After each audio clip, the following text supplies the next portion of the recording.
This is the Moonlight Graham Show, a freewheeling conversation with the role players, the underdogs, and guys with flat-out great stories in sports.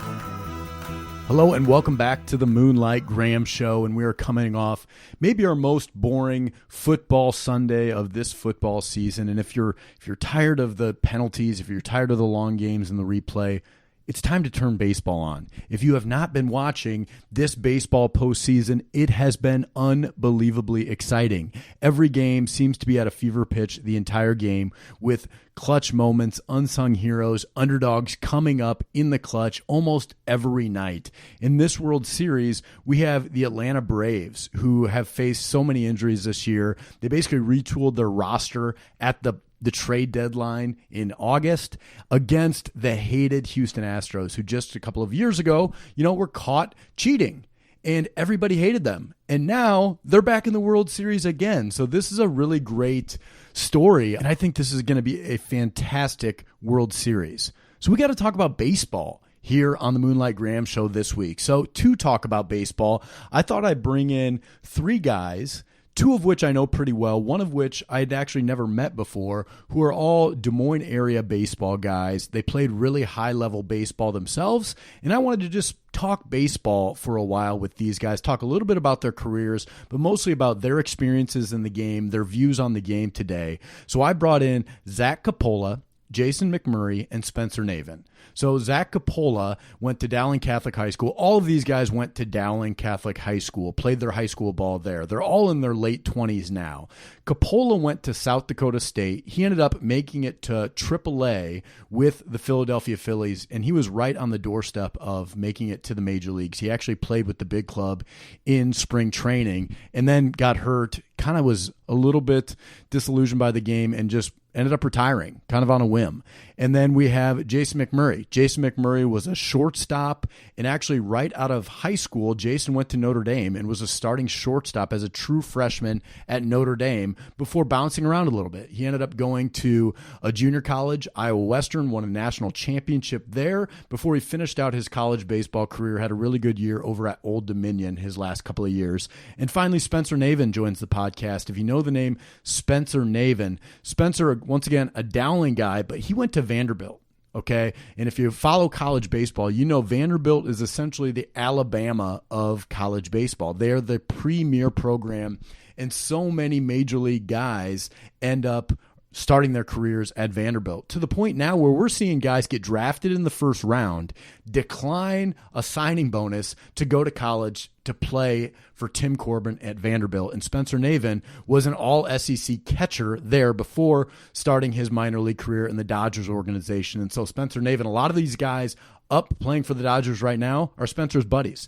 And so this was a really fun baseball conversation with three guys that all had really unique and different amateur and professional baseball experiences. We've heard a lot about minor league baseball lately with the housing situation, the minor league pay. I definitely wanted to ask these guys about that, and I think you guys are going to like it. So this is a really fun conversation with three Moonlighters today: Spencer Navin, Zach Coppola, and Jason McMurray.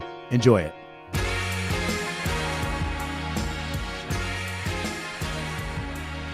All right, we are back in studio. I have three Moonlighters tonight. So we got a full house here in the Moonlight Graham Show studio. It is playoff baseball. Every night has been more fun than the last. So I thought I got to bring in some baseball guys to talk baseball. And tonight's episode is going to be more about like a baseball roundtable than it is just diving deep into each one of these guys' careers. But they all are kind of legendary Iowa baseball players in their own right. So without further ado, we have Jason McMurray to my left. Jason, thanks for joining us. Appreciate it. Thanks for having us. Spencer Navin, right in front of me. Spencer, good to meet you. First time I met you tonight, and now you're in studio. How you feeling? Good to meet you as well, dude. This is awesome. All right. And Zach Coppola, former Phillies farmhand, is to my right. Zach, thanks for joining us. Happy to be here. Appreciate it. Zach, what'd you think, former Phillies farmhand yourself, almost the year after you get out of pro ball, or maybe your last year of pro ball, they pick with the number one pick of the draft, Mickey Moniak, who is essentially just like a steroided up version of Zach Coppola. That's very true. No, I know Mickey. He's a really cool dude. A lot of those first rounders bonus babies aren't exactly your prototypical nice guys, but he's a really cool dude, and I like him a lot. So where I want to start tonight is recent news came out about minor league baseball housing. And so it recently came out that major league teams need to spend money and house the minor leaguers. Jason, you didn't play minor league ball, but Spencer and Zach over here, you guys are minor leaguers. What did you think about that news that came out? What was the first thing that crossed your mind? All I can say is it's about damn time. It's been a long time coming. Zach and I can attest to it that we've lived in some weird living conditions, and it's a long time coming. Glad to hear it. Oh yeah, I mean, I'm sure Spencer can say the same. Stuffing 6 guys in a 2-bedroom apartment. You got 2 guys on air mattresses in each room, and then 2 in the living room. And so, what's that like financial thing like? Outside of that, let's take the signing bonuses out of it, right? So, what are you making per month? I played indie ball in the Frontier League. Spencer, I know you had a cup of coffee in the Frontier League as well. I think I was making like $800 a month in the Frontier League. And I had a host family, though, so I didn't have to pay for housing. So what's it like in affiliated ball minor leagues when you don't have a host family? Like, what's the pay and what's the rent? Very similar. I mean, I think it was close to like $1,100, maybe $1,200 a month. Getting paid? Getting paid, yep. Yeah. So majority of that is going towards rent, even though you're splitting it with 6 other guys, depending on where you're living at in the country.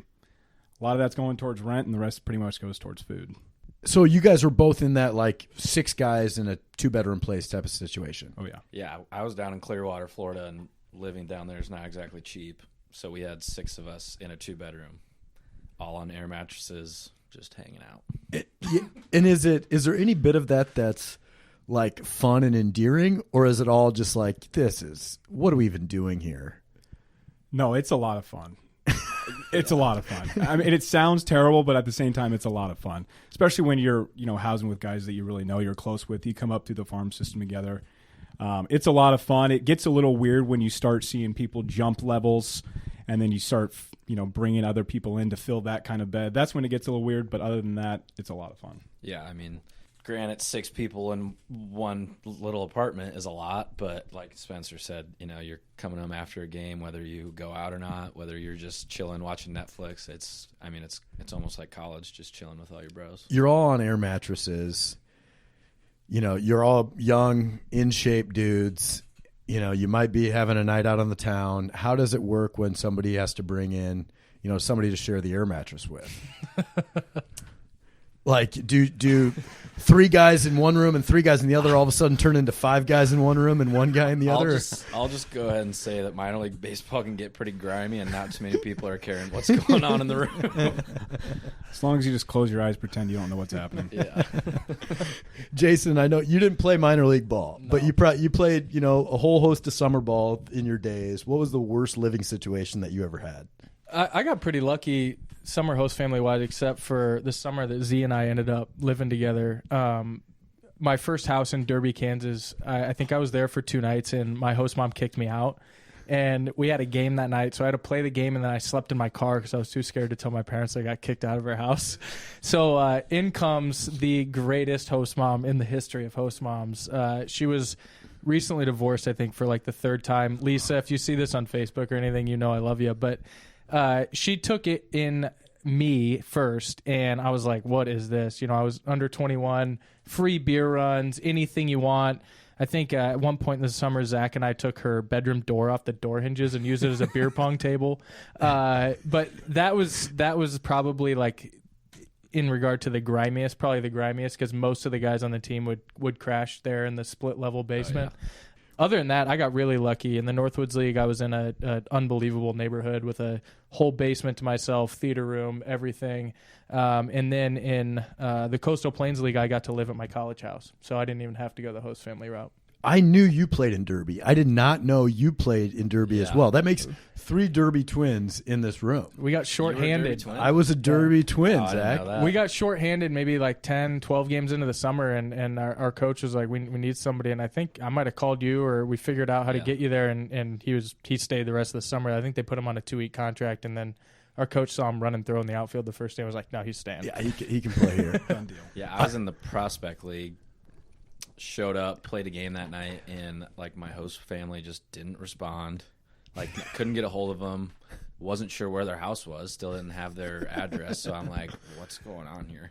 Finally, they answer the phone. Their house is like packed, like shoulder to shoulder. They're having like a huge party, and I'm like, I just drove 7 hours today. I'm tired. I just played a baseball game. Like, can I go sleep somewhere? And they're like, oh, yeah, we'll show you your room. So I woke up. I was just like, I'm out of here. This is weird. When I was down in Derby, I had a host family in Wichita, but every host family was like loaded down there. At least when I was there, it was like every host family, everybody was living in mansions. Oh, yeah. It was unbelievable. And like in every place seemed to have like a party house along with a main house. And it was just the perfect setup. Granted, it was probably my worst summer of baseball, probably for that reason. And I remember it was just not a good summer for me. It was going into my junior year, I think. And I was burnt out. You know, I was already burnt out when I got there. Kind of got strong-armed to like go down there and play. And I'm like, all right, I'm going down there. Go down there, and it's just like, oh my God, you know, the party scene down here is incredible. And we made the NBC World Series, you know, so that's a big thing down there. Yep. And then we got on a roll. And we ended up getting second in the NBC World Series, and I didn't pitch one inning of the entire. I mean, it's like a 2-week deal. You play like 15 games, and I warmed up once, you know, just to show you how much of that they thought of me down there. We lost in the we didn't make the NBC World Series for Derby, but El Dorado Broncos were in that league. Yeah, yep. And they called me. I was on my way out of town, and they called me like, "Hey, do you want to come play for us in the NBC World Series?" I think we had a 2 a.m. scheduled game during that thing. The first round's literally around the clock. Yeah, there's like a 72-hour around the clock deal down there. It's wild. Old Lawrence Dumont Stadium. Yeah, that's where it was. It's at a new place now, or Lawrence Dumont's new. I think the Twins AA affiliate is now in Wichita, and I think that's where they have it now. So, Spencer, you played in the Cape. I was going to wait to get to summer baseball, but we're already on the topic. Yeah. And the cream of the crop for the last 50 years has been the Cape Cod League, probably more than 50 years, actually. And you played for what, Brewster? Yep. When you were in the Cape? Brewster Whitecaps. What was that? I mean, even just getting the call to the Cape had to be pretty exciting. It was. We were in my sophomore year, mid-fall, and everybody had, you know, gotten the word of where they're going this summer, and I hadn't yet. So finally I went up to Corb's office, and he told me, you're heading to Brewster. And my heart, like, just really sank, honestly. Because you didn't know where Brewster was? Well, just the fact that I'm going to the Cape, right? And, you know, I grew up watching, what's that movie where? Summer Catch. Summer Catch, dude. And you watch that on repeat, and that's always something that you wanted to do. And to hear that you're because of the there. baseball or because of Jessica Biel? Both.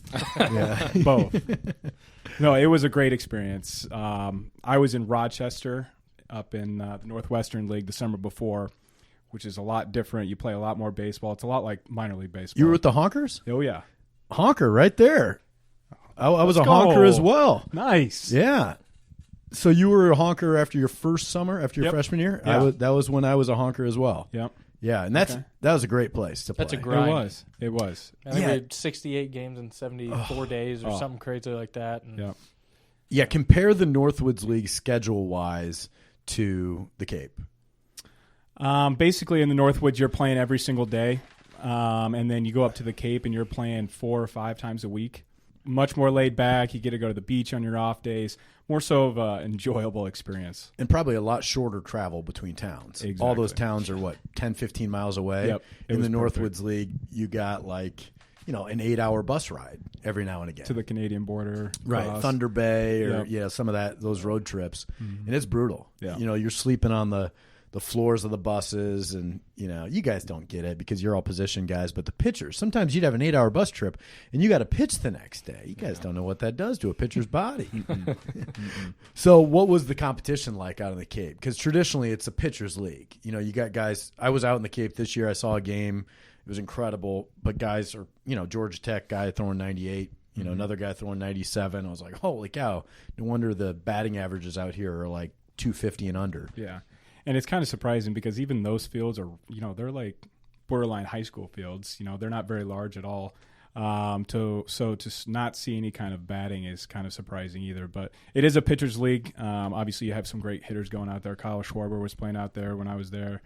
Aaron Judge was on my team out at Brewster. So had some good hitters out there too. Aaron Judge is on your team. And, I mean, the guy was massive, right? So even if Aaron Judge was a nobody, he would still stick out because he's 6'7", 260 pounds. So right? he showed up late. He showed up 2 weeks late into the season, and here he comes walking down the hill in Brewster, and we're all just sitting there with our jaws to the floor. Like, who is this, and why aren't you playing football? And he was just launching balls all summer. It was fun to watch. In BP or in the games too? Both. Yeah. He was impressive. Because wasn't he kind of a late bloomer? Like his college numbers weren't, anything to write home about. Granted, he played on some really good teams, but, he was one of those guys that when he got to the bigs, it was all of a sudden like, oh, potential meets, opportunity. Yeah, definitely a BP. I'm not sure how many he had that summer, but when he got a hold of it, it was going a long ways. Long. Good guy? Great guy. Probably one of the best guys you'll ever meet. Cool. Yeah. So we kind of jumped ahead a little bit. Before we kind of move along with some of our baseball stories, I want to introduce the audience to you guys as players. First of all, you all went to Dowling Catholic High School. Were you all on the same team at the same time? Zach, you're a couple years younger. Yep, Jason's right in between us two, so they played together, we played together, but I don't think. Got to use the mic there, Zach. Whoops. Sorry. Jason and Spencer played together. Jason and I played together. Spencer and I never played together. Got it. Yep. So you two, Jason and Spencer, were on the same team at the same time. Yep. For what, 3 years? 3 years, yeah. It was your sophomore year, my freshman year. Yep. So Zach, what type of player were you? Run and gun. Put the ball in the field. And run. Outfielder, speed. Yeah. Hit left, throw right. Throw right. Hit left, throw right. Yeah. That's right. And were you always like leadoff guy, always speed guy? I usually hit second. I think you let off. Yeah, I let off. Yeah. And then senior year, I hit second as well. Got it. Spencer, what type of player were you? I just threw out a lot of guys. A lot of guys. It was fun having him down there, catching them. Hitting wise, I think I can attest to the bat that I had more so than the actual power that I had. But I was more of a defensive player. Jason? Yeah, I'd say similar. I super athletic, always played in the middle, never pitched, anything like that. Could hit a fastball. Anything else was probably going to be a problem. But, yeah, I played shortstop all through high school and all the way up. When you guys were in high school, we have some pretty good baseball in Central Iowa here. Who are the best players you guys played against in high school? Jake Peter, Brandon Platts was a good arm. Mason City, both of those guys. Hedrick from Ankeny was a really good lefty arm. No, I took him yard every time I faced him. We didn't play Damick, did we? But Damick was always really Damick good. was Tomshay. And then we had Kellen Sweeney was in Spencer's class. You had who was the big righty arm? Keller, John Keller. John Keller could throw it. We had what's crazy, starting with Spencer's class for like really the next 3 or 4 years, there was some really, really good baseball in Central Iowa and around the state. We probably had, 20 to 25 Division I guys that I could probably name off the top of my head in those 3 classes, which was impressive. Not to mention our own teammate John Musser. Yeah, right. He was pretty good. Yeah. Yeah, Musser was a high school draft pick, wasn't he? The Phillies, yeah. Committed to Nebraska.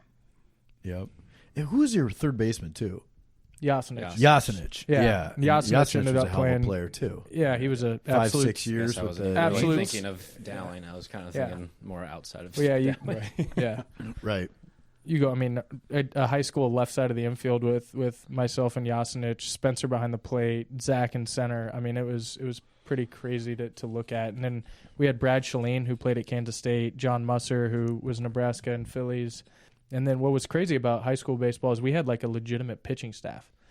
We had like POs only in high school, which I don't think happens, but you look at like Bobby LaWarren, Joe Erickson, those guys that could really throw it.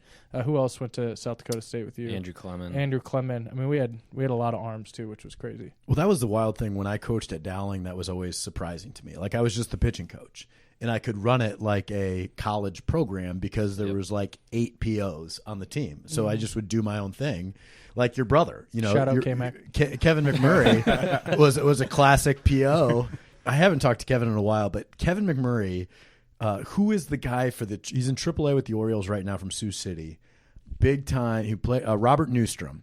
Robert Newstrom from Sioux City's in AAA with the Orioles, was like an all Big Ten guy at Iowa, and 0 for 4 against Kevin McMurray. Struck him out twice. Just fastball changeups. And every time I see some Kevin's all highlight, state his senior year. every time he was like 10-0, 10-1 with like a 1 point.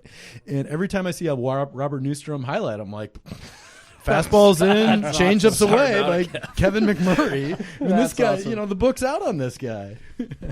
So you all went to different colleges, though. Yep. McMurray, you start out at Notre Dame. Spencer, you go to Vanderbilt. And the low life over here goes to South Dakota State. Go Rabs. Let's talk about how you ended up where you ended up. Because coming out of a program like Dowling, there's a lot of exposure. You don't really need to do all the travel stuff. People know who you are in this day and age. So, Jason, we'll start with you. Notre Dame. Tell the story. Yeah, so I got really lucky. Like I said, I played varsity freshman year on, and we had really good classes ahead of me. So anybody that was coming to watch Musser or Navin was just going to see me, regardless of if they were there to see me or not. So those guys kind of paved the way. And to be honest, I think I had an unwarranted amount of offers out of high school because of those guys. There were schools calling me that it was like, I've never played travel baseball. I've seen CIML pitching my whole life. I don't know if I'm this good or not. Right. But I had kind of narrowed it down to like Ole Miss. I think I had asked you about Tennessee because I was about to visit there. Kansas State and Creighton were kind of the top four. The school that recruited me the hardest was Boston College. And their coach called me every single day that he was allowed to call me. The last time he called me, I'd already told him no twice. And he said, hey, before you hang up on me, I just got the Notre Dame job. Does that change your mind? You're my first call. I've never even been to campus. Do you want to meet me there tomorrow? So I asked my dad, and we flew into Chicago, drove over to South Bend, and within 10 minutes of leaving, I had already gone to the bookstore, put on a Notre Dame shirt, called Ole Miss, said sorry, called Aoki the next morning with my mom in the room, and committed. So I never thought of Notre Dame.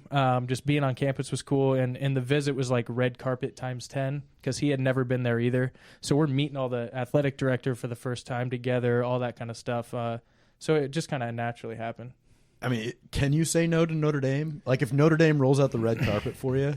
I don't think so. And it was like I said, it was cool. I was his first call. There was nobody else in the class because the coach had got fired, and it was just one of those weird situations where I was like, you literally couldn't say no. Right.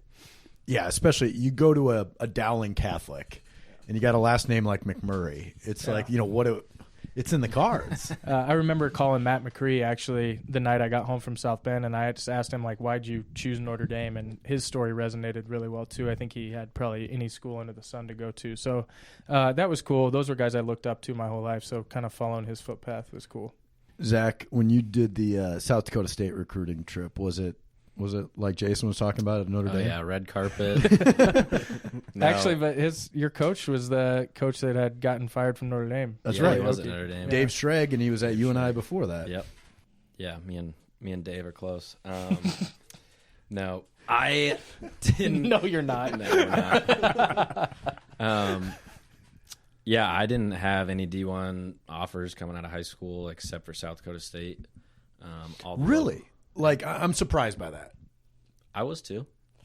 Like, who was nobody else talking to you? Or I talked to Mizzou for briefly. They offered a walk-on spot. But no, I was kind of in the thought process of, like, South Dakota. Like, I don't want to go up to South Dakota to go to college. I just wanted to go to Iowa. My brother went there. A bunch of our family went there. And I was kind of ready to just kind of hang up the cleats and just go to school. My dad ended up not letting that happen. Went up and visited South Dakota State with Joe Erickson, my college roommate, and left and was like, that was pretty fun. I'm going to go there. Nice. Ended up working out, so it was fun. Do you think it was your size that kept people from offering you? Because you had to have a good 60 time. You had a really good arm from the outfield in high school. Like, you had some of those measurables. What do you think it was? I mean, I was 5'10", and $130 maybe, so I think that probably shied away some people, but was able to put on 15, 20 pounds at college, a few more after that, so it worked out. I was shocked that you did not get any outside D1, scholarships. Did you end up doing any showcases or anything like that? Perfect game. Yeah, I got lucky there because Jason was always doing a lot of those, and so I had him to ask all these questions about, and he ended up giving me like 3 or 4 wooden bats. I'd never even touched a wooden bat. And but no, I was able to go to those. I put up really good numbers at those, and I think maybe just the size factor was probably shying people away. All right, Spencer, the last guy here to tell the story, and of course it's Vanderbilt. And Vanderbilt is like, I mean, most of the people that are listening to this know this, but like, it's the Alabama of college baseball, and it's probably even that doesn't even do it justice. I feel like they're so far above everybody else right now as far as just facilities, reputation, talent, all that stuff. You're going there kind of right when they're really starting to put it together. And number one, how does Vanderbilt find your name and, get to you, and how's that all start, just being a guy from Central Iowa?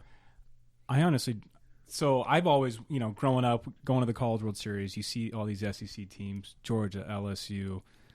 I knew that I always wanted to play in the SEC if I had the chance. And it's kind of funny because one of these travel ball teams, I had seen this guy commit to Vanderbilt, and I'd never heard of it before. And then actually I sent them, Coach Holliday, a tape of me. So a little bit of initiative on my end. But we played a football game on Friday night. And then Jason and I think it was up in Tumwater or something. Yeah, I'll never forget that day. We were up playing some Minnesota team, some showcase, and Minnesota Blizzard, somewhere, right. Wherever we were. Yeah. And Josh Holliday was there, and he pretty much went up to the other team and said, "Who's the fastest guy you have on the team?" and send him. And I ended up probably throwing out 4 or 5 different guys that game, and Josh Holliday is now the coach at Oklahoma State. Yeah, Josh Holliday's Matt Holliday's brother, Yep, right? yep. Yeah. Mid-game, I want to watch Spencer. Vanderbilt walks on the field. I want to watch Spencer. Real game. It wasn't a showcase thing. Hold on. Yeah, maybe I didn't hear that the first time. We're in the middle of Josh this game. Holliday comes into the game and tells Basically. the other team to run their fastest guys. Yeah, and just said, hey, steal on the next 3 pitches sometime. And Spencer threw out, 5, 6 guys right in a row, and then we went and hit. And that's because you had sent his video. I don't know if that Or sent was. your I don't video. even know if he got it. He never really told me that. But if he stops the game, he must have known you had a pretty good He arm. might have seen us throw down to second in the top of the first. I mean, it was just Right. he. That's all he wanted to see the whole day. And after that, it was like, well, Spencer's going to Vanderbilt. So if you got an arm like that, right, your time to shine is infield, like in and outs, right? And same with the shortstop too. I mean, I guess all you guys, right? It's like that's the time to showcase the arm. And you guys all had good arms. Coppola, I've seen your arm. And as a catcher, though, like that can be your time when you're throwing to all the bases, the one in covers, all of that stuff. And then sometimes even at the end, just be the catcher doing the thing at the end. Yeah. How fun was that for you? Just to show it off. It was, man. It was just unleashing. If I was going to blow out my shoulder, like I said, we were in the middle of the football season. Nobody was actually playing catch that time of year. So whatever happened, but it was a lot of fun. So when did you know you had a good arm? Honestly, I played shortstop my freshman year at Dowling and transitioned out of that. Jason came in to be the starting shortstop. So I didn't play catcher until my sophomore year of high school. Wait a minute, Jason took your job? What's funny is I caught my whole life coming into high school. Really? And I don't know what witchery O'Neill had, but he basically did a flip-flop, and he still jokes to me all the time that was the greatest coaching move in Iowa high school baseball history, which is funny because, I'm not a catcher. I would have never been a catcher, but that's what I did my whole life. Was it tough, Spencer, for you to make this? I mean, shortstop's the guy, right? Like shortstop's kind of the cock of the walk, the best athlete on the field is shortstop. That's kind of just traditionally the thing. To now all of a sudden you have to put a mask on and face the other way. Was that tough for you? It was a little bit weird. Growing up in middle school, I was catching shortstop back and forth. Going into high school, went into shortstop. So it wasn't a big move, but it was definitely a little bit weird. And it wasn't like direct, right? I mean, it wasn't like, hey, I'm playing short, Spencer, you're going to catch it. Like, it took me 10, 15 games to come up to varsity that year, but the move was for him to be a catcher, and it was obviously the right move. So back to your story of how you get to Vanderbilt. You're at this showcase. Your Holiday comes in, wants you to show off the arm. Goes pretty well. Then what's the conversation later that day with Holiday like? What are your grades like? What do you like to do? It was pretty straightforward stuff. I mean, we literally talked for 10 minutes, and then literally, I think just a couple days later, he gave me a call and said they wanted to offer. Right. And did you know what Vanderbilt was at that point? No, I had no idea. And Vanderbilt, I mean, as good as they are now, back when when we went. They had just won their first super regional in the longest time, and my freshman year was the first time they ever went to the College World Series. Yeah, and that was to open up the new stadium, right? Yep. Mm-hmm. That was the first game in the new stadium over in Rosenblatt was Vanderbilt versus somebody. North Carolina. North Carolina, yeah. I was there. Yep. I was there. I think George W. Bush threw out the first pitch. He did. I think, yeah. I was like, He did. think about it. I remember I was wild. like, We gotta have a craziest first pitch story at the end. well, I just, That's a crazy one. I remember I was like, 9 beers in, tailgating for the CWS. I walk in there, me and my buddy, they have a montage on the thing and say with like the, kind of like Cosner walking out of the corn type of, nestled into the rolling hills of the Midwest type of thing. I'm crying. And then all of a sudden, George W. Bush walks out to throw out the first pitch. I start crying harder. Yeah, that was awesome. Yeah, that was like sweet. Tony Kemp, Yastrzemski. Like there was, was Price on that team or was he already gone? No, he was in 07. Sonny Gray was on that team. Wow. A couple other guys, Grayson Garvin, who was a first rounder that year. So there was some good talent on there. Z, how would you like to Friday, Saturday, Sunday against their pitching staff? Yikes. No thanks. Yeah, so great. You get to college, and no matter where you're at, you're gonna have like a welcome to college moment, right? Not just from like a party side of things, but from a baseball side of things. You think you're really good, and then all of a sudden, some guy that's 4 years older than you, either hits your best pitch 450 feet, or they run a 93-mile-an-hour fastball under your hands for the first time. You've never seen anything like that before, right? And so all of a sudden, you start to question yourself, and that's kind of always one of the biggest things at college. Like, can you recover from all the doubt that starts to creep into your head, right? So what was your guys', Jason, maybe we'll start with you. What was your welcome to college baseball moment? Mine was just how fast the game was. I mean, I don't know if these guys might say the same thing, but I was the only kid on that Notre Dame team that didn't like live with a host family before in high school and go play summer travel baseball and all that kind of stuff. So what was also really weird is like you get to school, you get on campus, and you're like, what happens next? And all of a sudden, just like 2 days later, you're just in practice. And you're like, I don't know these people. I don't know where I'm supposed to be, nothing. So just kind of the speed up of that. But that fall, Eric Jagielo was a first-round draft pick to the New York Yankees, and we had kind of a quote-unquote scout day, and this was my true welcome to college. They put Pat Connaughton on the mound, who was throwing 96 as a freshman, and it was kind of like a Spencer Navin story, is how I tell it to other people. Like, I've seen this happen 2 times. 2 scouts are like, "Hey, I want to see Jagielo Connaughton now. Put a defense out there." And it gets to a 2-2 count. Jagielo fouls off a slider, and then Connaughton goes inside, up 96, 97, and Jagielo takes one like 100 feet over the scoreboard. And he's rounding second base, and he goes, "There's another $50,000." And I was like, okay.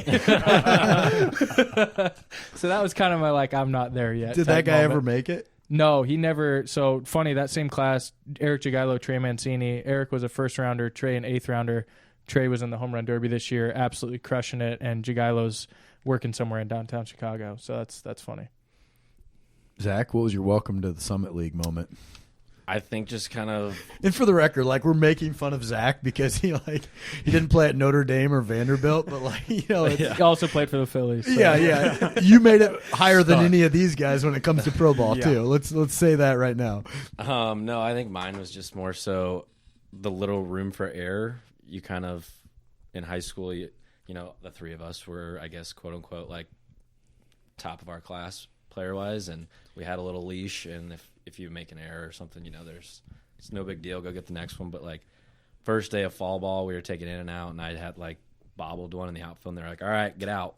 And I was like, "Okay, here, this is how this works." It was kind of like, "Oh, I need to lock it in," and yeah, it was just kind of, little room for error.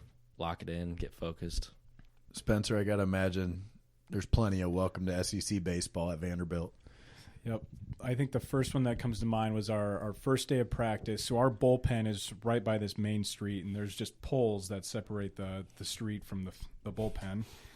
And being a freshman, you go catch a bunch of the bullpens, and my first bullpen was Sonny Gray. 96 sink, cut, hard slider. And at the time, like the hardest guy that I had ever caught was John Musser, or maybe, a showcase guy throwing 92, and there's Sonny throwing 96. and I was bouncing balls all over my glove, and I lost like 4 or 5 into the street. And Derek Johnson, who was the pitching coach at the time, he's now with I believe he's with the Cincinnati Twins. Reds. What is he with the Twins? He might have moved. Either way, he was motherfucking me the whole way. But that was a big moment for me. Like Zach said, you're the guy you're a high school team, and then all of a sudden you get humbled pretty quickly. Yeah, I mean, what's the flip side of that then? What was the moment that you knew you could compete in college baseball, right? Because eventually you get over the hump. Eventually the game slows down. Eventually, you realize your margin for error, even though it's smaller, but you get used to it, and then your talent starts to come out. So what was that moment for you guys? It took me a little longer. I mean, I started all 3 years I was there, but I didn't really do much till my junior year. I mean, I hit 290, I think, both my freshman, sophomore year, stole a few bases, but then I don't know what clicked, but junior year I just kind of said, went off. I've been here. This is my time.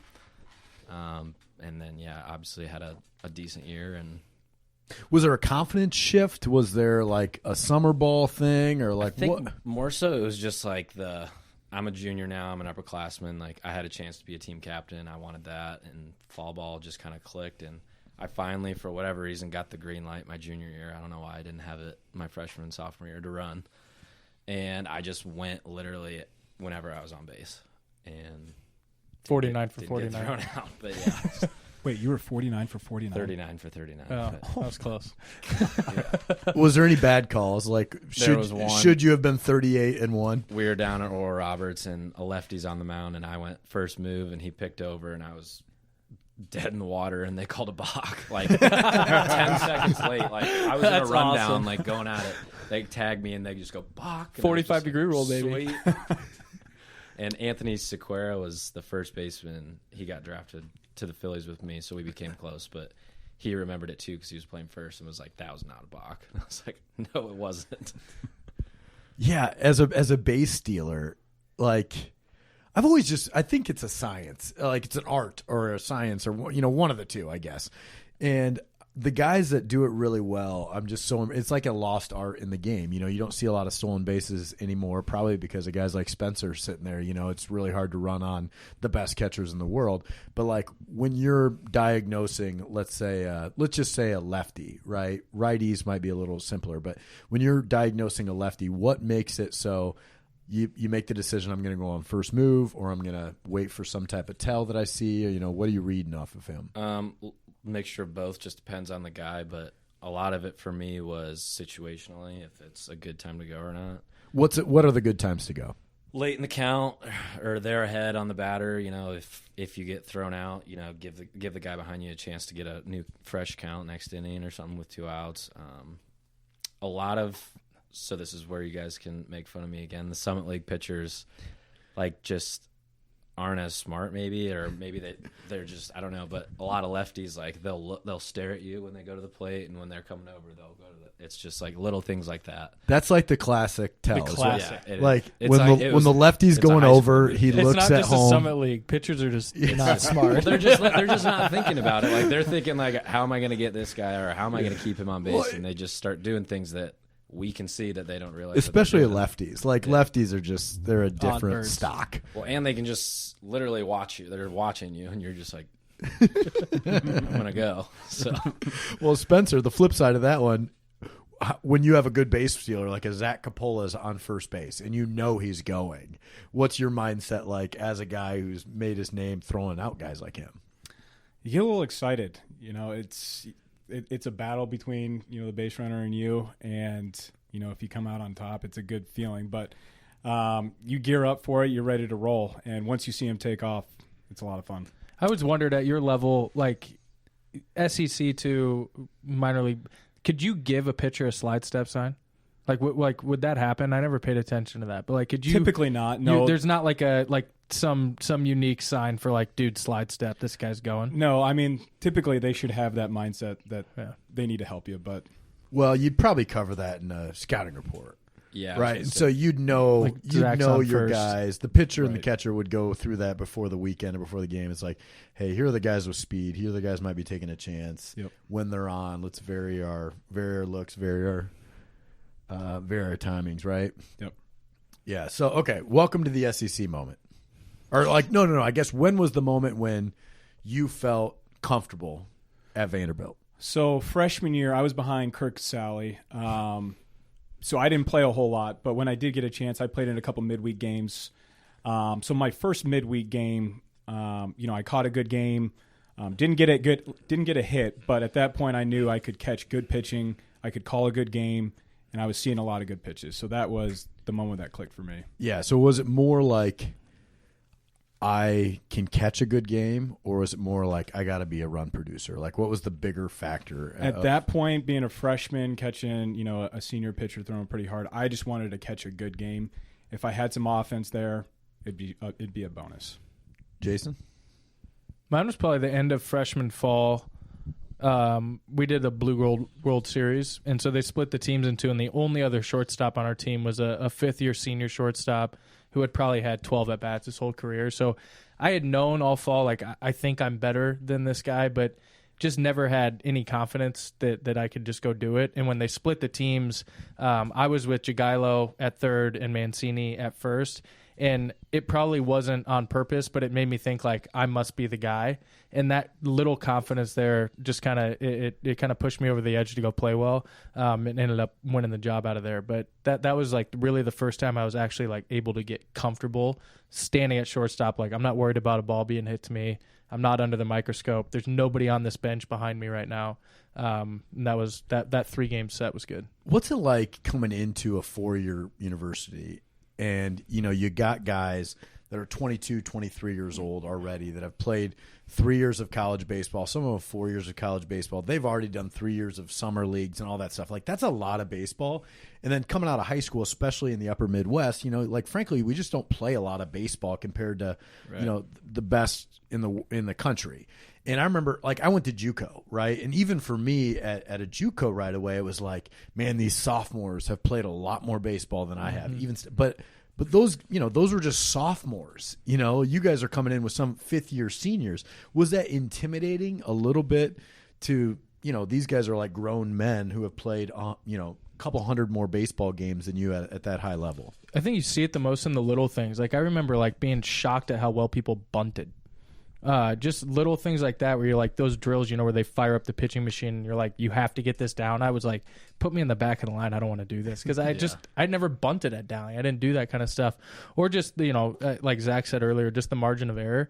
Like, I always say, like, your talent level is kind of your talent level. So that was always like you could see, but the consistency of those people that had played a lot of baseball was crazy. Like, they might not be able to make the throw that you can make, but they're not going to bobble the ball that you just bobbled.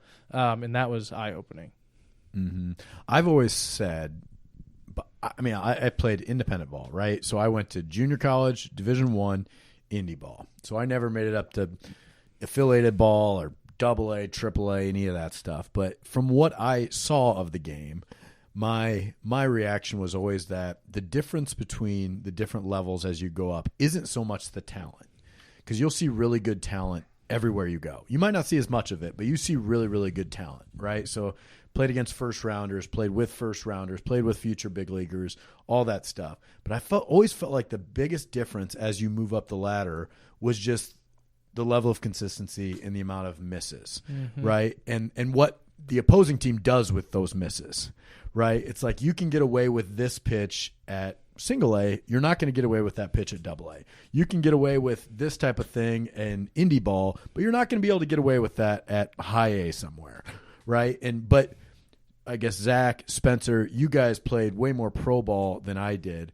What's your read on kind of that philosophy?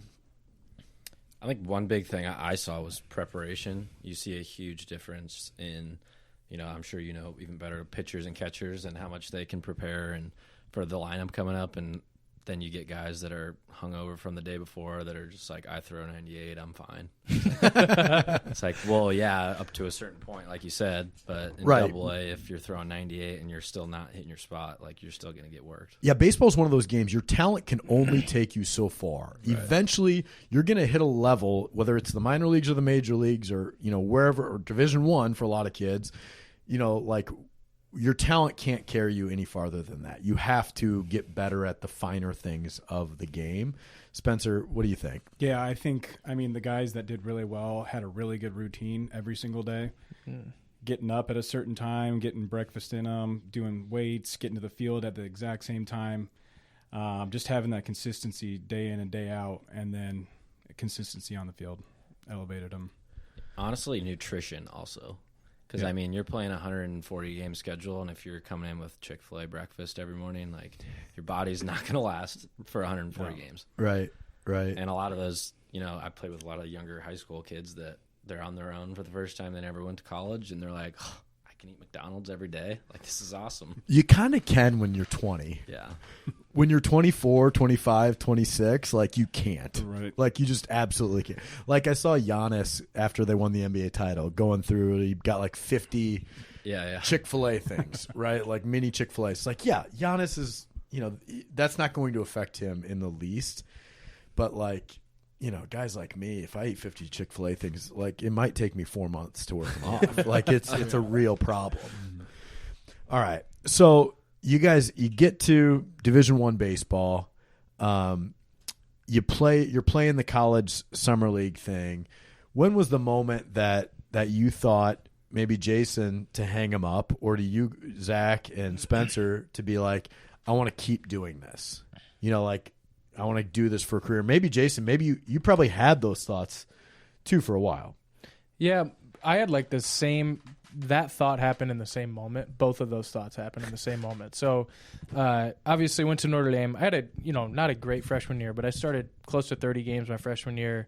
Hit really well in the Big East. Just was never consistent as a freshman. So it was kind of like Zach said, that margin of error. It's like I'd make an error on Friday and then I wouldn't start the rest of the weekend. But if I played well on Friday, I'd start all 3 games. And it was just that kind of thing throughout my freshman year. Injured my sophomore year, and then I went to Iowa Western, and I had a video game season at Iowa Western. I think I had 75 RBIs, 13 home runs, All-American, win the national championship, JUCO. And I remember calling my dad and saying, if I don't get drafted this year, I will never get drafted.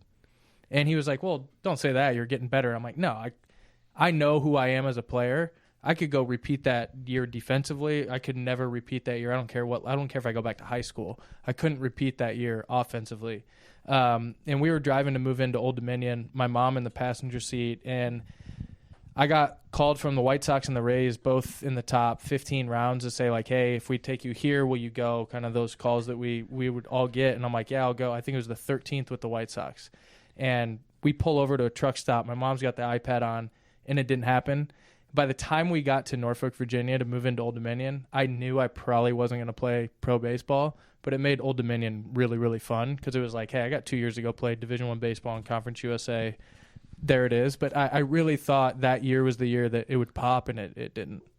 Yeah, and any more clarity on that as you go on? Or I think it was just coming out of Iowa Western and not a solid past in the sense of, like, that was really the first year I played a full season since high school. And I can't remember the White Sox name, but Wes Pennick, who you guys know with the Blue Jays, he wanted to take me really bad. The Blue Jays. He wanted to take me too, but that's kind of what he cited. I don't really know. And then my 5th year at Old Dominion, I put up a year that I could have continued to play. I would have never made it very far, but I also had a kid due a month after the season, right. So that kind of made it a pretty easy decision. Spencer, what about you? Maybe a better question for Spencer is the expectation at Vanderbilt, like, if you're in the starting lineup, you're going to play pro ball? Well, going into Vandy, like, I had no idea if I was good enough to get drafted, right? But then you're there for a year and you see all these guys going, in the top 5 rounds, and you're starting to play with them. And, going into the Cape, I had a good year in the Cape. And finally that summer, my sophomore year, I was like, okay, I might have a chance here. Didn't have my greatest junior year, but we had a good year. We were the number 1 team in the country, and we ended up losing in the super regionals. So, I was thinking, do I stick around for my senior year? Do I go after, my junior year? So I just thought it was the right timing with the Dodgers. What clicked with the bat? Because at some point at Vanderbilt, like, you kind of make fun of your hitting, but you became a really, really good college hitter.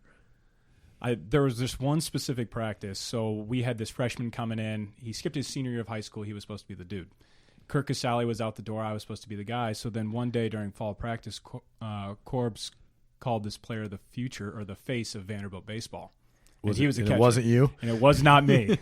That's awesome. Called me out in front of the entire team, and then literally after that moment, something just clicked. And, I had a really good sophomore season, had a good summer in the Cape. So I remember watching you hit at Vandy. Like, you just had so many, like, gritty at-bats. Like, it was, like, just 3-2, 10 pitches. It's like, I just don't think this guy's going to get Spence out. And it would be like, sometimes a bloop single, sometimes a missile to the wall. But it was like, there were so many at-bats where I'm like, how did you just foul that pitch off? But it's funny that hearing that story. It makes sense. It's tough to have good numbers in the SEC, too. Because, Vanderbilt's, the cream of the crop, but you're facing Georgia, Arkansas, like A&M, like every Friday night, every had Friday to be night, a top 10 rounder. Exactly. Every Friday night, you're facing a top 10 rounder. it was fun playing, against those teams. You got the Alex Woods, Aaron Nolas, all those guys. Friday night baseball on the road, it was awesome, to say the least. And, like, your blood's pumping. You're seeing the ball good. Like, everybody's playing just good baseball. Yeah, so, Zach, you were hardly recruited out of college or out of high school. And then all of a sudden you have this type of year where you're the top base stealer essentially in the country. You're having a really good year at the plate. You already got, the speed and the arm.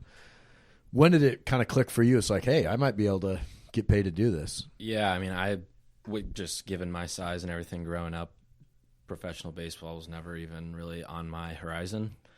And then, halfway through that season, my head coach, Dave Schrag, brought me into his office and was just like, hey, you're going to have some scouts down in Oklahoma watching down at Oral Roberts. And I was like, for what? And he was like, to watch you play. And I was like, oh, really? I was like, how does this work? Like, how does this work? Is this like college recruiting? What's it like? And he's like, you'll find out. And I was like, okay. Ended up having a good weekend. I talked to, I think it was the Phillies and a few other teams down there. And then the rest of the year, just even at South Dakota State, there was teams coming to watch, and it was exciting. And I think my dad was more excited than I was. But yeah, no, it was fun. And then got lucky enough. It made sense coming out of the Summit League as a junior as opposed to a senior. So yeah, both you guys did that, right? Like, both you guys, you gotta. You have more leverage as a junior than you do as a senior. But did any part of you kind of, not regret being the right word, but think like, oh God, it would have been nice to play 4 years somewhere? Well, they won the national championship the year after I left. So with the future. So yeah, with the future. Who was the future? Chris Harvey. Okay, guy from Pennsylvania. He was a stud. But yeah, there was not regret, but obviously it would have been great being a part of a national championship team. Yeah. Yeah, I was more so you get drafted. It's summer, and then you go do your thing, and you come back like late fall, and that's when senior year was supposed to be starting, and I was sitting at home like, well, all my best friends are up at college having a great time with their senior year, and I'm not. So that was kind of, again, not regret. I don't know if that's the word, but it's more so just like a jealousy thing. But no, I wouldn't say I regret it. I think it, for both of us, made sense to leave when we did. You got like 5 months then, right? Before maybe spring training and pitchers and catchers start, after your short season gets over with in the fall, and all of your buddies are out at college. You're still only 21 years old. What do you do for that 5 months? It was a weird time for me. So after the season, we even went to Instructs, which is another month of baseball. Absolute hell. Mm-hmm. And so then in that time, I couldn't go back to school. I was still living in Nashville. I'm sitting there, and we have 4 guys in a 3-bedroom apartment, so things didn't get a whole lot better. But I'm like, do I get a job? What do I do? Do I just work out all day? So it was very weird. Eventually, I came back home to live for a little bit, and then, it was kind of a strange time. Yeah, it is. It's more so like, you wake up, get some breakfast, go work out, and then it's like You can't call anyone. Everyone's either like at a class or not even in town. So it is. You're right. It's just a weird time. And I went back up to school a few weekends, and it wasn't the same. Everyone like kind of looks at you different. You're like, so what's been going on? You're missing out. It's just weird. Yeah. Well, and then ultimately, burnout happens, right? And I don't know if it happens to everybody, but sure as heck happened with me, and I know it's happened to a lot of people that I've played with and I'm friends with. And eventually, like you go through college and you're playing year round in college ball, and then you're playing in the summer ball as well. And if you're playing in the Cape, I'd be excited to go out to the Cape. But if you're playing 68 games and 72 nights in the Northwoods League, like it's a lot of fun for about 30 of those days, and then the other 40 of those days are just an absolute grind.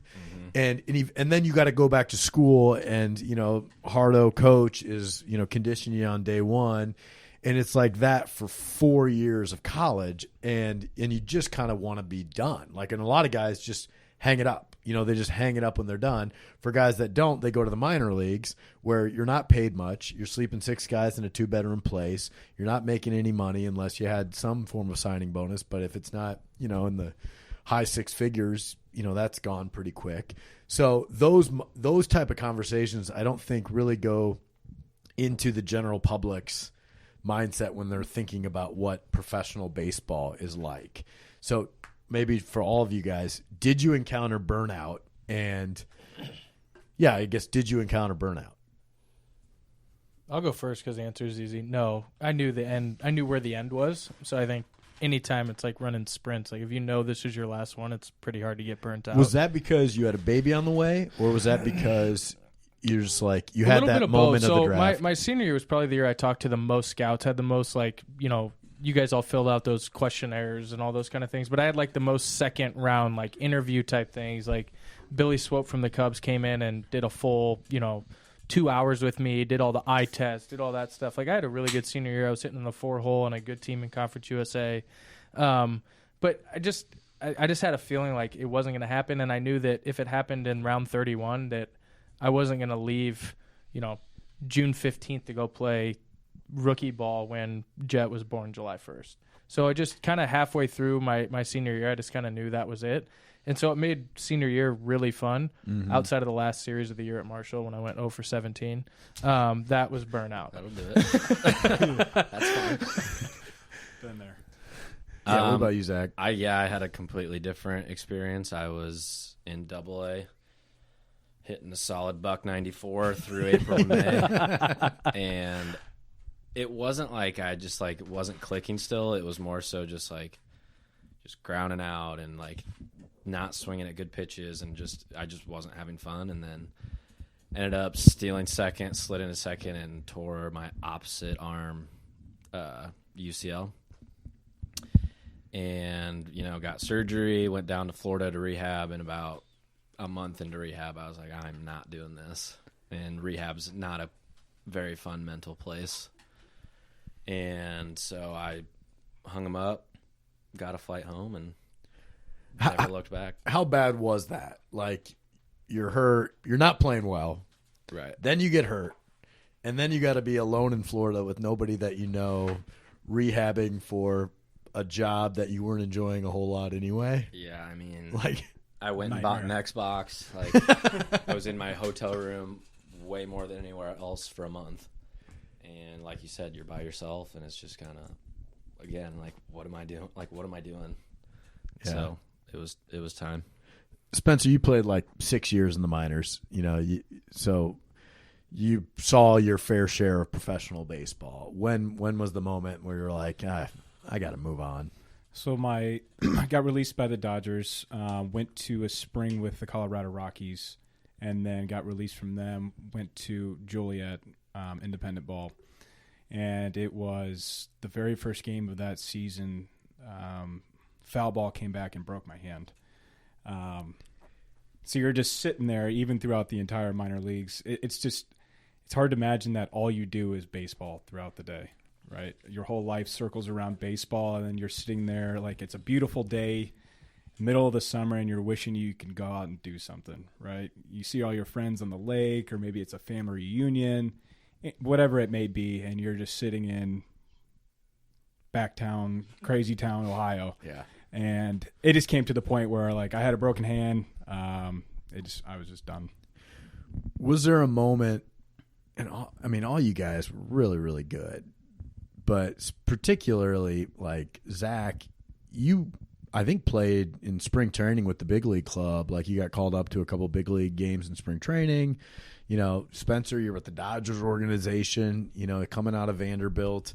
A lot of times catchers, you know, certain catchers get hurt. You're good behind the dish. Doesn't matter what you're hitting. You know, you might see a pop up in AAA, or you might get called up to the big league for a week. You know, Jason, you know, you played a lot of high level college baseball. What was that moment when you were thinking like was there ever a glimmer of I might play in the major leagues one day? You know, because I never had that, right? I knew my ceiling, and it was delusional. It was never going to be in the majors. Once you get to that level and you see the guys that do make it, you're like, that's, for me personally, it was different. Like, I tell people all the time, like, I was probably good enough to be on a single A or double A field at some point in my career. For sure, right. Yeah. There's no chance I was ever good enough to be on a big league field. Like, once you see some of those guys come through and get up there, you realize that it's just different. I think Zach probably had a different story, because I think the one thing you can't teach is speed. So I think that you might have had that glimmer. Yeah. And I think it helped ease my mind. Realistically, I would not be playing 162 games in the MLB. I think my ceiling was maybe, especially being in the National League, fourth outfielder, coming and run in a key situation. But I think that's also what helped ease my mind when I did hang him up, just knowing that, you know, like, there was never that, like, oh, what if factor, like, oh, what if I could have made all this money, but maybe a cup of coffee. So I don't know. Yeah. Logan Schaefer. You ever remember Logan Schaefer? It sounds familiar. He was a Derby twin that I played with, and he was you. Derby He twin. was you. He like twins. had cup of coffee with, like, you know, 5 different teams, probably 200 games played in the major leagues, you know, over the course of 6 years. Yeah. It's like, you know, that was Zach Coppola. The one thing that did frustrate me a little bit was the two outfitters that were drafted the 2 years after me have both been in the big leagues the last 2 years. So that was kind of frustrating, but especially when they're hitting like 230, not really flashy, nothing too special, and it's, you know, they're both first rounders. You gotta bump up your first rounders. Oh, yeah. Because until your last year, like, your numbers were, if you look at, you know, guys that make the major leagues, like, yeah, that's the path. That's what they do. Yep. You know, like, short season, but then 2 full seasons of really, really good numbers. You know, you started to hit with more power, more extra bases. Like, you had to be feeling pretty good about where things were at that point. Yeah, and even my last year through April, I think I was hitting 302 or 303, and then went 3 for 57. Oh, boy. 3 for 50 something, I remember, because it got to the point where Dave McTomsky and I were counting. It was like, wow, it's still there. Yeah. Well, I remember so I'm working at Holmes Murphy at this point, and he calls me. He's like, hey, you want to get a beer? I'm in town. I'm like, what are you talking about? Like, I hadn't even heard through, you know, we're related, all that stuff. I had no idea. And I think the day I showed up to meet him for beers on Mill Civic, the manager of the Phillies had called him, like, why'd you just leave? And I'm like, wait, you left like yesterday. He's like, yeah, I walked out, got on a plane, and left. I was like, oh, okay. So I was actually leaving the complex, had all my bats with me, like, you know how it is, like, you're packed up. Yeah. And the field coordinator, Doug Manzolino, he's like, why are you bringing your bats with you? And I was just like, oh, he doesn't know yet. I was like, oh, I might give them away to a couple of my cousins or something. And he was like, oh, okay, all right, see you later. Go get in the car that one of my buddies let me drive that he keeps down there. And I get a phone call, and I'm like, oh. I answer the phone. He's like, what? He just starts motherfucking. He's like, you didn't tell me that. And I was like, thought you knew. So you never. Yeah. Spencer, I mean, when did you have the big league dreams moment? I think it came after my second year with the Dodgers. You know, you go through spring training, you're catching all the big league guys, you're doing well, you get into a big league game, and some guy left some pitch over the plate, and I hit a double in a big league spring training game, and you're sitting there on second like, okay, maybe we can do this. You walk in and you shake Mark McGuire's hand, who is the hitting coach at the time. This absolutely swallows your arm. And I was like, okay, this might be a possibility. But at the same time, looking at a full season, how those guys do it, it's pretty incredible. Yeah, so, a lot of times when you're playing in college and playing in the summer ball, the guys that have the tools that could potentially make the major leagues. Like you see him run, you see him hit. There's just something with the fast twitch muscles and the stuff and all this. You can say it's like, yeah, I think that guy, if he can put it together, he can have it. And then every now and again, there's a guy that you're like, I cannot believe that guy made the major leagues. And when I was in Rochester, there was a guy named Efrain Navarro, and Efrain Navarro hit 8-hole for us and couldn't run, and was just not. He was okay, but he was. If you would have bet me who was going to make the major leagues, he'd been probably the 10th guy that I would have picked off of that roster that we had. And Efrain Navarro's probably played 2,000 major league games. Not 2,000. He's probably played 1,000 major league games, and he's still playing today. Yeah. And I just would never have guessed that Efrain Navarro Jr. would turn into a major leaguer. Were there guys that you played with that you would never have dreamt that they made it, and then they made it? I have two, and it's not that they weren't great college players. It was just they weren't the fast twitch. They didn't have the arm. They couldn't run. And it's Trey Mancini. The thing with Trey is every foul ball he hit was hit 100 miles an hour. So he just had that ability. We all played with those guys that they squared up any pitch. They'd hit a bomb, get in the dugout, be like, dude, what'd he throw you? No idea. Just hand-eye to the max. But I would have guessed he would have been drafted and all that, but to have the success he's having now is absolutely crazy. And then the other guy's P.J. Higgins from Old Dominion, who was in college, 5'9", 150 pounds. But he was the same kind of guy. He was like a Yasinich, where it's didn't matter what pitch you threw him, didn't matter how hard you hit him a ground ball or how hard the pitch was to block. He just found a way to do it. And he's still doing it now and got called up, obviously, this year with the Cubs. But those two guys were, if you lined them up in a perfect game showcase, they'd be at the bottom of every single list. Maybe outside of Trey with exit velocity, but they, 60-time poor, arm not great, but they found a way to do it, and they're both great. I've got a couple. First, my roommate in college, Tony Kemp. You look at the guy; he's 5'6". Not a lot of power there, not the best arm in the world, and the guy's just a gamer, right? On paper, he might not be the guy, but he's been in the big leagues for 4 or 5 years now. He's jumping around, but he's having good seasons. Yeah. He can, he'll put the ball in play, he'll steal bases, and he'll make some plays on defense. So versatile. And very versatile. Yeah. Yeah. Zach? Mine was just a lot of those Latin guys that you play with, pitchers, they throw hard that you're just I guess, they throw hard, and then all of a sudden you look on TV and they've been in the big leagues for 2 years. I was like, well, I guess I never really saw that it factor from them. But other than that, I guess that Adam Hazley, he was right behind me in the year after me, and he's just got a super goofy swing, and it's just one of those guys. It's that guy's swinging in the big leagues right now. So, what about we've mentioned a bunch of names already. You guys are good at name dropping. I appreciate that. But what are the the best players you ever played against?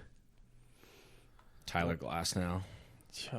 Where did he play in college? Or no, did he play in He's a high college? school kid. Yeah, so you played against him in the minors. He was my first at bat at home. So our first series was on the road, and I came to our home stadium for the first time in Williamsport, Pennsylvania, and he struck me out twice on 6 pitches, and not one of them was a strike. He's just, he's what, 6'7", 6'8", super, the ball's coming from 55 feet away. It's just, it was disgusting. In the Northwoods, Derek Fisher, I don't know who he's with now, a big lefty hitter, but he drops absolute bombs. I don't recognize that name. He played at Virginia. I think he's still in the bigs, but then I think it was the first or second pick. Would have been my junior year, so 2015 maybe. He was out of Louisville, lefty pitcher McKay. I want to say is the last name. Oh, Brandon McKay. He was a number one twice, right? Yeah. Yeah. Or so first rounder twice. We were playing at the USA complex in Cary, and those little draft clips that they put on MLB Network during the draft, and it's a 30-second clip of somebody doing something.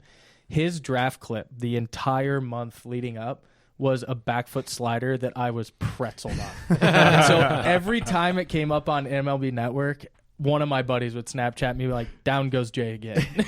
And that was like the best stuff I've ever seen. I've never seen. I mean, he went like 96 with run on the paint. I hit a missile down the right field line that was fouled by like an inch, and like I just knew the at-bat was over. Like it was one of those guys I couldn't hit with 100 at-bats.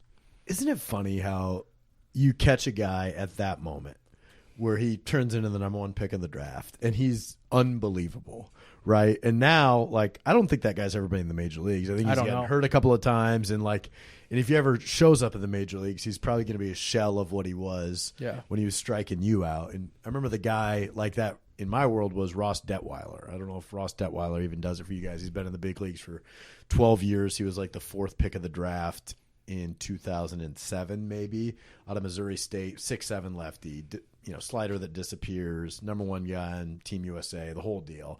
And now he's like the mop-up guy for the Nationals with like a 4.5 ERA, right? And just clinging to a big, but in the big leagues for 12 years. And it's always funny to me that like he's a kind of a joke of a major leaguer now. I mean, no major leaguer is a joke, but like if you picked up Ross Detweiler on your fantasy team, people would make fun of you. Yeah. And it's like there was a time when like that guy was the greatest thing that amateur baseball had ever seen. Like if you guys saw that guy on a Friday night in 2007, you wouldn't believe it, And now he's throwing like 92 when he used to throw 98. Like it's just funny how baseball's a hard game. Behind McKay in that game, that he was like 4 for 4 in that game, and Spence played against him too. Was Bregman playing short, and he was. It was one of those guys you watch him take in and out, and you're like, I'm better than you, but I knew I wasn't. But like he just like he wasn't that athletic. He was super stocky, but then he'd make a play in the game, and you're like, oh, never mind. Like you weren't even trying it in and out, and he just squared up everything with super juice. He was good. We played against Bregman in high A, and this kid struck out every single time he was up to bat. And it goes back to the people that you think about like not making it. You cling on to a certain coach or a single idea with your swing, whatever it is, and it just clicks. Yeah. And you just ride it all the way up to the top. And I think that's what happened with Bregman there. Yeah, I mean, he's done pretty well for himself. he's all right. I think a couple of big names I was forgetting about was all through high A and double A I was playing against Vlad Jr., Biggio, and Bichette every other weekend, and it was those three 1, 2, 3 filthy. hole. It's just stupid. Yeah, and they're all 20 years old, and everyone else. And Kevin came on his visit at Notre Dame because I played with his brother Connor, and it was like, I mean, he's kind of a dorky looking kid. Yeah. He's got that big bat waggle, and you're like, really? And I remember Craig Biggio got super close with us because Connor and I lived in the same dorm our freshman year, and he's like, yeah, I remember talking to Craig like the first week on campus. Yeah, Connor's pretty good. He's scrappy. My younger one's probably a first rounder. And I was like, for Craig Biggio to say that, this kid must be good. Right, and he came in and did exactly what his dad said he was going to do. Just bat on the ball with power each time. Spencer, solid infielder. You've had to see some guys. So college was Jackie Bradley. Oh, jeez. Yeah. I mean, catching balls at the warning track and just throwing missiles to the plate was scary. And then played with Bellinger. We went through the system together, and he's just one of those natural guys. Not that he doesn't work on his craft, but just naturally has that raw power there. Yeah, we talk about like at some point you're gonna hit your where you can't live on talent alone. Like Bellinger hit that at the major leagues. Yeah. Like most guys hit that at some level of the minor leagues, and he hit it as like, oh, I can just blow through the minor leagues by just being awesome. Yeah. Yeah, he's so fun to watch. Yeah. Like the way, I mean, his hands. You just see some guys with the hands. You saw it the other night, like in that game-winning hit that he had. It's just it's crazy. Oh, my God.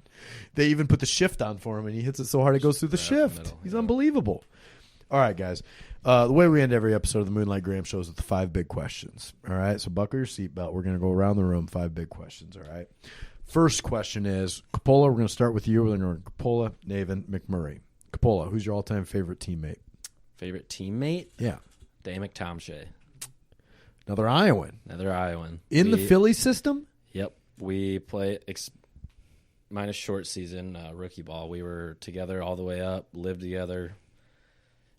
And just aside from being really good friends with him, he's just he does his work. He cares. He's an unreal teammate, nice guy. Has not made Not it up flashy. yet, right? No, he was in AAA all year this year with the Twins. Yeah, I think He's going to be there, right? I mean, He'll get he's there. just, like I said, he's just a grinder. He'll hit 240 to 260, and he'll hit your doubles, RBIs, finds a way on. He still plays throw solid 112 across the infield. Plays third, first, left, like wherever you need him to. He's just a versatile, good teammate. Sioux City guy. kid. There's some guy that follows me on the pod here, and so he'll be listening to this, that like has a list of all the Sioux City guys that have made the major leagues, and Tom Shaw I think will be like the 10th or the Wow. or 15th, or like one of these round numbers. And I'm like, all right, thanks for keeping me updated on those. I mean, that's the type of pod we are. It's like if there's not we are the home for that stuff, right? So we're on Tom Shaw watch for that cup of coffee. Spencer, favorite teammate? Definitely Tony Kemp. We were together up in the Northwoods. We were roommates. Was at he college. in Rochester too? Yeah. You guys Another swam in my honker. pool on the All-Star break. Yeah. Yeah, sure did. that was fun. We had a good time. He did some other things, too. All around great dude. Just a ball of energy on and off the field. Definitely Tony Kemp. He's shorter than I am. He sure is. Yes. All right. McMurray, favorite teammate? That's a tough question. I would say probably PJ Higgins. He was kind of the dude when I got to Old Dominion and brought me in like with tough love, like you're not as good as coach said you were going to be. And then him and I ended up being, best friends, still are to this day. He lived with me when he was in AAA Iowa. Just great dude and still talk to him a ton. Zach, what's one moment that you had in your career that, like, when you close your eyes at night and you think back on your career, that reminds you of everything that you love about the game of baseball? My one and only home run. That was a bomb too. It was a bomb. And my dad got it. He was at the game, down in Florida. So in high A, my hitting coach, no matter what the situation was in BP, wanted me to hit a home run over the right field foul pole. Like, that was my routine. Literally 5 rounds of 5, hit 5 home runs, or hit 25 home runs if you can. And he was, like, throwing them as hard as he could. It was all just, like, hand action. And that game, I, like, was late on one, like a lazy pop fly to the third baseman, and he just, like, reamed me out. Was like, get the fucking head out. Like, let's go. And the first pitch next AB, I was like, wow. That's what that feels like. And all my teammates were making fun of me because I was like rounding second before the ball was out. And they were like, Jesus, slow down. And I was like, I didn't know it was going out. I've never done that before. Spencer? Going back to high school, it was every kid's dream, in the backyard. Full count, 2 outs, bottom of the 9th. We were playing Nuke. Ankeny. It was bottom of the 7th, full count, 2 outs, and walked it off. And that's just a memory I'll never forget. It was awesome. Isn't it funny? You play for Vanderbilt, you play in the minors for the Dodgers, and against Ankeny is the moment. Right. Weird. Jason? Mine's definitely JUCO Game 2 of the World Series. I think I was 0 for 4 in the first game. Just did not have a good game at all. And Coach Reardon was known for, like, he rode the hot guys. And so I expected to, like, go from hitting in the 4-hole down to, like, the 7 for the game, which he built a culture where, like, that wasn't a big deal. And for whatever reason before the game, which he never did this, he's like, you're staying in the 4-hole and you're going to have a big night. And what I loved about this hit was we had a sign stealing mechanism, like guy on second, pick signs. We had, like, we called them the Reaver Seals. So, like, everything came together. Jordan Schlehuber gave me the fastball nod that fastball is coming. Top of the first inning, 13,000 fans on Memorial Day, and I hit a ball like 430 There's dead center. 13,000 fans at a JUCO game? Yeah, you can watch the highlight of that thing. It was packed. It was Memorial Day, the Somebody night game. count those fans again. And that was super cool because Jordan gave me fastball. I trusted it and hit a nuke, and that was fun. Nice. Love how you call yourself the Reaver Seals. That's what they. No, like, it was a whole. We had 3 different ways to give the sign, relay them. It came through the dugout, then back from the dugout to the hitter. Like, nobody could have ever picked up on it. But every home and then run, somebody bangs a trash can in the dugout. all like, I think I had 12 or 13 bombs that year. Every single one of them, I knew what pitch was coming. Well, that makes things easy. Yeah, it was you cool. could have told everybody about that at the 4 years you played at. It's like, hey, here's how you steal signs, guys. Flip side of that, Zach. Like, what's the moment that keeps you up at night still? What nags at you? Probably my first actually, it was my second weekend freshman year at South Dakota State. We were playing a ranked team, which doesn't happen too often at South Dakota State, and it was bottom of the ninth, tie ball game, 2 outs, bases loaded, can of corn, pop fly, and I dropped it. Oh, no. God. The sun wasn't in the way. There's nothing. Footing didn't get lost, just right off the palm. Just what happened? Beats me. I just dropped it. I don't know. Oh, man. Wobbly knees. Oh, man, that Yeah, it is was brutal. rough. I wasn't expecting that. I was expecting like you'd go down looking or something. No, so I get made fun of quite a bit for that. Just little jabs from the team. I still think you're a pretty good guy, Zach. Thanks, man. Appreciate it. How about you, Spencer? SEC championship. We were playing LSU. We're down by, I think it's 1. No, tie ball game at the time. Bases loaded. All I have to do is put the ball in play, let the defense do something, and I do a little pop fly to right field. We end up losing that game, and it eats me ever since. Yeah, how often do you think about it? Too often. I dreamt about it last night. I feel you. Jason? Mine was my last ever at bat. Had a dude that from Florida International, we knew exactly what he threw. Faced him, 12 times throughout the year. Had a lot of success against him. He threw a little arm side run fastball, and he liked to try and jam you up. It was top of the 9th inning. We were down 1. Had a guy on second base, fastest guy on the team. And I was in a plus count, and I got the pitch I knew I wanted to get, and I tried to take it over the scoreboard instead of trying to hit, a ball in the gap.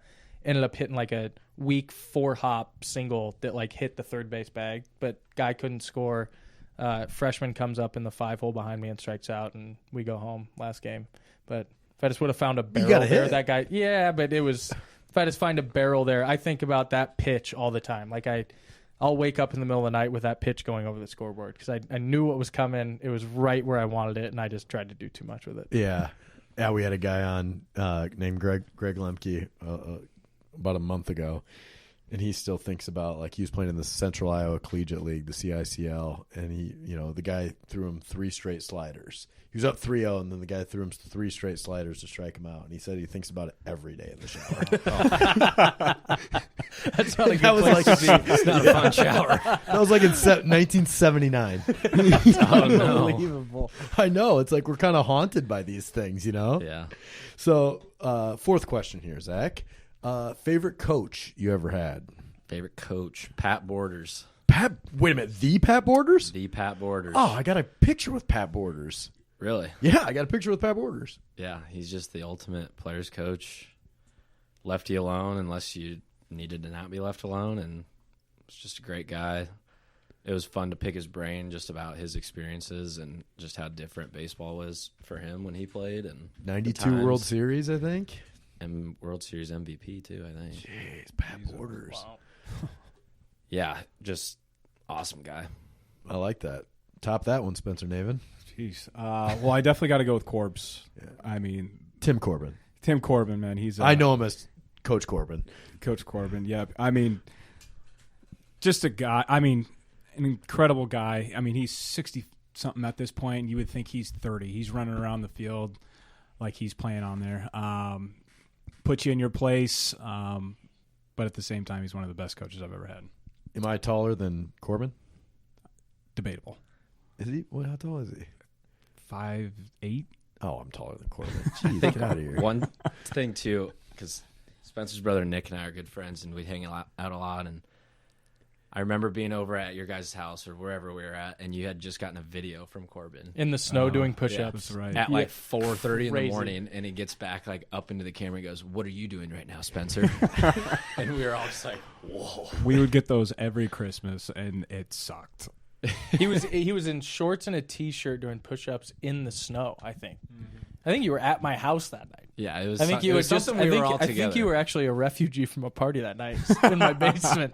Do you remember That's on that? par. Like a lot of college places, you'll have, your core group of guys, your good players, plus your like rah-rah guys that are bought in, right? And then there's always like these stragglers that can be cancers in the dugout that are just like, screw the coaches, screw this, we don't need to be doing this. And they can, if they can fracture the culture of a team. Did you have that even at Vanderbilt? Were there guys like that were just like, screw Corbin, screw this. These guys don't know what they're talking about. My dad says I should be playing third. No, so that's what made him so great. So he brought all these guys from different backgrounds, from different parts of the country, and he got every single one of them to buy in. He encouraged everybody to be their own person, have their personalities outside the field, but once you came onto the field, we had one mission, and everybody loves them. Really? Everybody? From what I know. Yeah. Everybody on our teams, had a pretty good experience. That's awesome. I mean, it's cool. That's why that guy is what he is and why he's built what he's built. Yeah. Cool. Jason, favorite coach? Mark Reardon from Iowa Western. He was like exactly what I needed at the right time in my life. I was going from Notre Dame to living in the bricks in Council Bluffs, and it was like, I'm better than this is how I came into this. What am I doing here? It was just a wake-up call. And our first team meeting, we were in the auditorium at Iowa Western, and he made every player stand up. And, like, even if you were super uncomfortable and shy, he made you say, and he had notes like you have here, everything you did in your career that was really good. And if you forgot something, he'd be like, well, wait, weren't you the Gatorade Player of the Year? Or weren't you this? Or weren't you that? And he made everybody say it. And we all got done. And he stands up and he goes, we got that shit out of the way. Everyone drop your ego. We're going out to the field for the first time. And he just set the tone for me that, like, we were there to play baseball. To Spencer's point, we had 40 guys. A lot of them had been at D1s or been draft picks, didn't have the grades to get into school or whatever. And everybody bought in. And it was just, like, the funnest time playing baseball. And he had a process to break you down to get that to happen. And it was cool to watch. And I remember probably 50 things that he said to me personally throughout that year that I use when my kid wakes up at 3 a.m. So he was a good dude. So he's getting partial parenting credit. Even though he didn't know it, but he just built toughness and at the same time, I always like coaches that, like, when they gave you a high five, like, it felt really good because you knew, like, you earned it, and he was that kind of guy, and it was fun. So you got Jet, like, waking up at 3 a.m. to get tough right now? Like, no, I mean, like, when they wake up and aren't being snow. good, like getting through like the parenting or getting through work or stuff like that. Like there's a lot of things that I'll just, like, remember him saying, and I'll be like, yeah, we can do this. If you can make it through a junior college baseball off season, you can do anything in life. That fall, I'm not kidding you. You know what a JUCO fall looks like. I think we played 60 fall games, probably, including inter-squads. I had one hit. So it was bad. You had to have more than one That's hit. worse than 3 for 57. No, I think I was like one for 96, something like that. And it was, coming out of Notre Dame, and, like, I was supposed to come in and be this guy and everything. And it was like, without that dude and, like, the random calls into his office and stuff like that, I probably would have quit. So he was big time. 830 racks of Coors Light we drank that summer. Yeah, it was bad. Final question here, Zach. What's the best advice you've ever received? Wow. That's heavy, man. Well, that's why we wrap up on this one. Best advice I've ever received? Gosh, I don't even know where to go here. I've received a lot of good advice in life. Spencer, Jason, you guys got one off the top of your head while Zach thinks? Just live in the moment. Be present in every single thing, whether that's on or off the field. Just be as present as you can and enjoy what you're doing. I like that. Yeah, I think similar to that. My dad always used to tell me, if you're good enough, they'll find you. And I think it applied at the point where, like, I wanted to go play travel ball. I didn't want to play for Dowling, or, like, when you get over your skis. And I think in our world today, that parenting advice is huge. And it makes me look forward to, like, youth sports, because I'll take that with me. And then at the same time, it forces you to just do what you can do, rather than go try and prove to other people you can do something. And that rings true in work everywhere. So that was something I'll remember.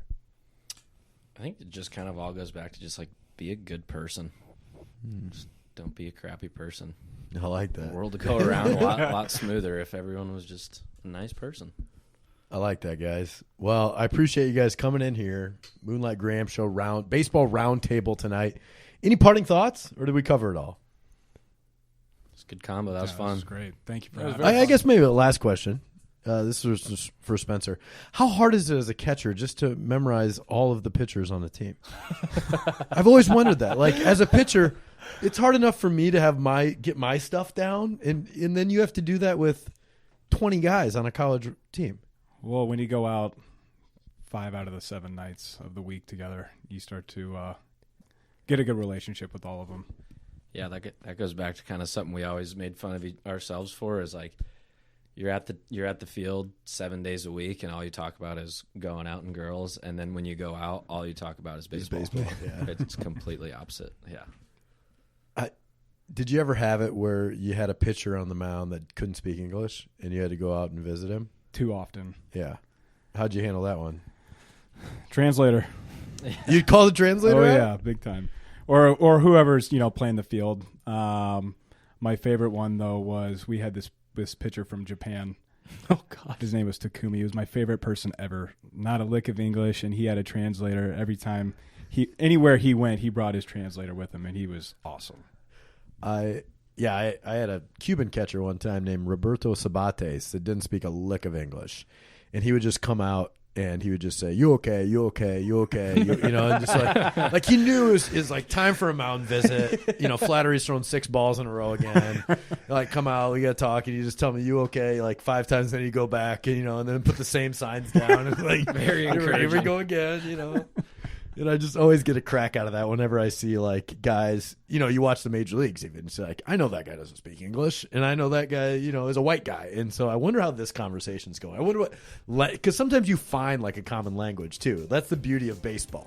Like you have the Japanese guy, the Dominicans, the Puerto Ricans, the Australians, the Americans, all in one clubhouse. And eventually like you find a way to communicate with everybody. And that's like the beauty of baseball. Majority of them are just cuss words. Yeah. You teach learn you cuss so many words in cuss words. 4 different languages, and if you do that, you're cool. You're in. All right, guys. Well, thanks. This has been fun. Thanks, Tim. Yeah, appreciate it. Thank you. Thank you for listening to our baseball roundtable this week. But to get you updated on the Cosner Quest, I told you last week that I actually had heard back from a Cosner PR person and said, thanks for your email. We will get back to you.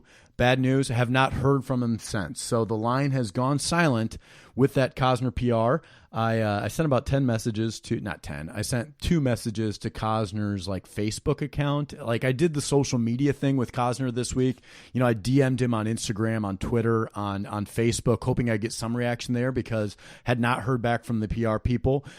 So still crossing my fingers there this week. Did have a dream about Cosner. So on like Wednesday of this week, I had an actual dream about getting Cosner on the pod, just to give you guys an idea on where my life is at. And if you follow us on Twitter, you probably noticed over the past couple of weeks, a lot of our followers and Moonlighters out there have been posting these little questionnaires. These little questionnaires that I actually sent out to them about a month ago. I did a little giveaway on Twitter saying, hey, if you give us a retweet, if you follow us, if you subscribe to our podcast, send us your address, DM us your address. I will send you, some stickers. And with those stickers, I included a Moonlight Graham questionnaire. And I asked for, people to post their responses to the questionnaire on social media. It might be a fun way to engage in Twitter, have some of our followers be able to brag about their athletic prowess a little bit. And we've been getting a lot of that over the last couple of weeks. And I just wanted to highlight one of them here today. This is Adam Hazel. So Adam Hazel is a guy that started following the pod a couple of years back. He actually lives out in Northern California. He's a former quarterback himself. I think this year he's actually doing the play catch every day thing. So you'll see videos of him out on social media playing catch with his daughter, going to games with his son. Really awesome sports guy that's been following the pod for a while. And I thought it might be fun to highlight his questionnaire here. So Adam Hazel, you are the Moonlighter of the week. And his questionnaire. So first of all, his favorite Moonlight Graham Show episode was the Tecmo Bowl tourney episode. If you remember a couple of years ago, I went to play in the Iowa Tecmo Super Bowl tournament. I held my own a little bit, but mostly I was outclassed, and did a podcast episode, interviewed a lot of the guys there that have like literally Nintendo records. And that was a really fun episode. I'm hoping to do that again. So that was his favorite episode. Fastest mile he's ever ran was 7 minutes and 14 seconds in 3rd grade, apparently. Career home runs, he said he lost track in T-ball. So the guy was just destroying it in T-ball and lost track since there. Favorite underdog, Kurt Warner. Best round of golf, 89, so he has broken 90. Favorite town in Iowa is Dyersville, Iowa, of course. Guy from California. He probably, I don't know, I'm not sure if Adam's ever been to Iowa. So, of course, if you're following the Moonlight Graham Show, your just automatic favorite town has got to be Dyersville. Best Twitter follow is @count2baseball. Most points he's ever scored in a basketball game was 32 back in 6th grade. That a boy. Favorite role player, Sean Livingston. Not all that surprising, being a Northern California guy. The Warriors are right there. Big Sean Livingston fan. And best athletes he ever played against were Jacoby Ellsbury, famous, both Red Sox and Yankee, and then Haloti Ngata. If you remember Haloti Ngata, that guy was a beast in the middle of the Baltimore Ravens line for a long time. So that's a pretty darn good questionnaire there. Adam, thank you for following the pod. If you also want a questionnaire, follow us on the social media, subscribe to the pod, of course. DM us your address. I will send you out a Moonlight Graham Show questionnaire. I'll send you out some stickers just as a thank you for following the podcast. We couldn't do this every week without you guys and your support, so thank you so much. Also, special thank you to the guys that helped me out here with the podcast, brothers Andy and Neil, the trusted co-host Tommy Griffin, who also does the write-ups every week for the pod. Brian Sandvig, our production engineer. I think I changed Brian's title each and every week. And, of course, the artwork guy, Brendan Gargano. He's the best in the business. Thank you for listening to the podcast. Thank you subscribing. We love your support. Have a great week, Moonlighters. It's Moonlight Graham, yeah. It's a pretty good program, broadcasting to the heartland. Sports stories for the everyman. It's Moonlight Graham, yeah. Please follow us on Instagram. You're loving us on Twitter too. You download every pod we do. It's Moonlight Graham.